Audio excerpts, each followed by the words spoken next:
Genesis 37. Joseph's Dreams. Jacob lived in the land where his father had stayed, the land of Canaan. This is the account of Jacob's family line. Joseph, a young man of 17, was tending the flocks with his brothers, the sons of Bilhah and the sons of Zilpah, his father's wives, and he brought their father a bad report about them.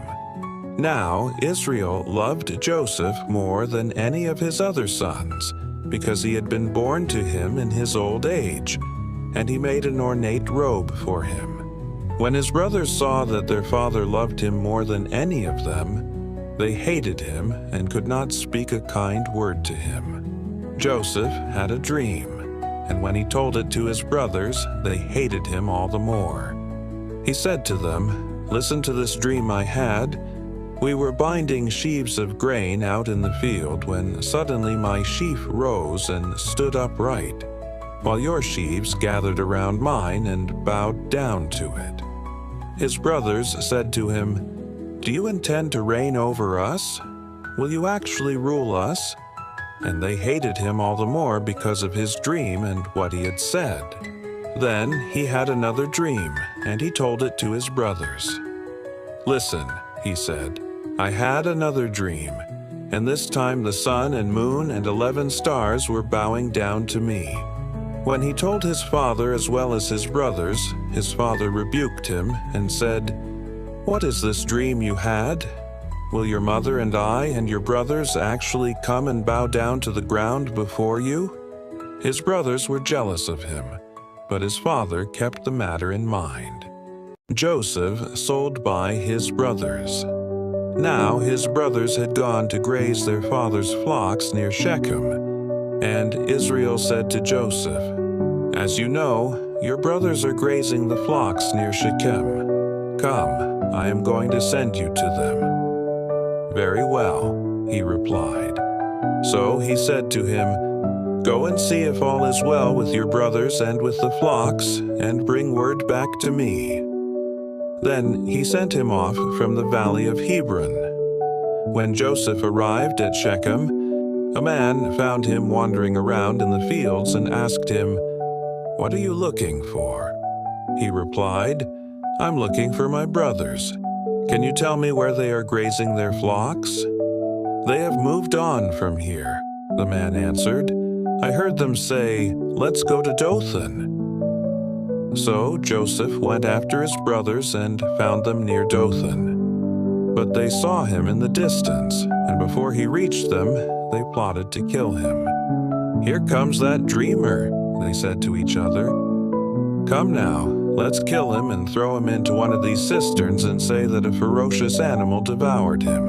Then we'll see what comes of his dreams." When Reuben heard this, he tried to rescue him from their hands. "Let's not take his life," he said. "Don't shed any blood. Throw him into this cistern here in the wilderness, but don't lay a hand on him." Reuben said this to rescue him from them and take him back to his father.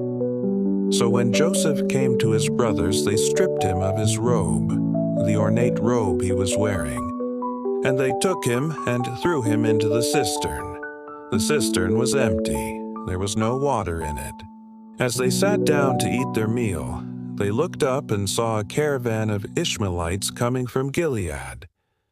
Their camels were loaded with spices, balm, and myrrh, and they were on their way to take them down to Egypt.